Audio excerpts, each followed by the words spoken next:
Hello चो आइए इस पर गौर करते हैं जो हमसे बोल रहा है कि हीलियम आयन की थर्ड बोर कक्षा में इलेक्ट्रॉन के साथ संबंधित डी ब्रॉगली तरंग दैर्ध्य का मान आपके पास क्या होगा, आपको यहाँ पे ये बताना है।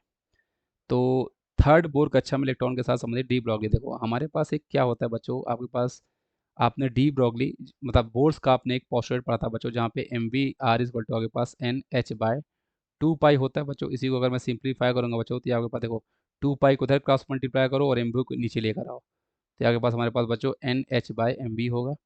और ये एच बाई एम बी जो निकल गया इसको हम वेवलेंथ बोलते हैं, तो आपके पास यहाँ पे 2 पाई आर इज इक्वल टू हमारे पास बच्चों एन इंटू वेवलेंथ आपके पास निकल के आता है।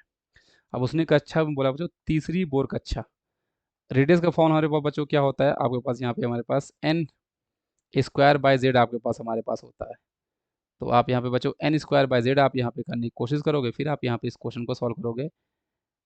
बहुत ही बेसिक सा आपके पास क्वेश्चन है बच्चों, देखो सिंपली सॉल्व हो जाएगा। आर इक्वल टू आपके पास क्या होता है 0.529, एन स्क्वायर बाय जेड आपके पास हमारे पास होता है। तो रेडियस आप यहाँ पे निकालोगे जो कि 0.529, एन मतलब तीसरी बोर का तो 3 का स्क्वायर, और हीलियम आयन बोला है तो जेड के लोग आपके पास के लिए 2 हो जाएगा, ताकि बाद बच्चों बच्चों हमारे पास 2 का आपका हो जाएगा। अब यही वैल्यू मैं यहाँ पे रख के सॉल्व करता हूँ बच्चों, तो ये आपके पास 2 × पाई इंटू 0.529 इंटू आर मतलब वही जो है 0.n मतलब 3 का स्क्वायर और डिवाइड बाय आपके पास 2 है, और यहाँ पे n भी आपका 3 हो जाएगा इंटू वेवलेंथ होना है। तो 3 से आपके पास ये 3 कैंसिल हो जाएगा, 2 से आपके पास ये 2 कैंसिल हो जाएगा। अब हमारे पास जो आंसर आया बच्चों आपके पास 22/7 मतलब 3.14 इंटू 3 इंटू 0.529 करना है।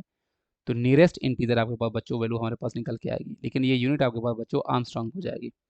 तो डी ब्रॉगली तरंग की गणना आप यहाँ पे कीजिए, और यहाँ पे आपके पास ये इन आर्मस्ट्रांग होना चाहिए था, है ना, ये इस पे आपको गणना करनी है। तो ये सॉल्व करने पे लेमडा इक्वल टू हमारे पास बच्चों पाई जो कि 3.14 जिसकी वैल्यू होती है 0.529 आपके पास हुआ है, और आगे पास यहाँ पे 3।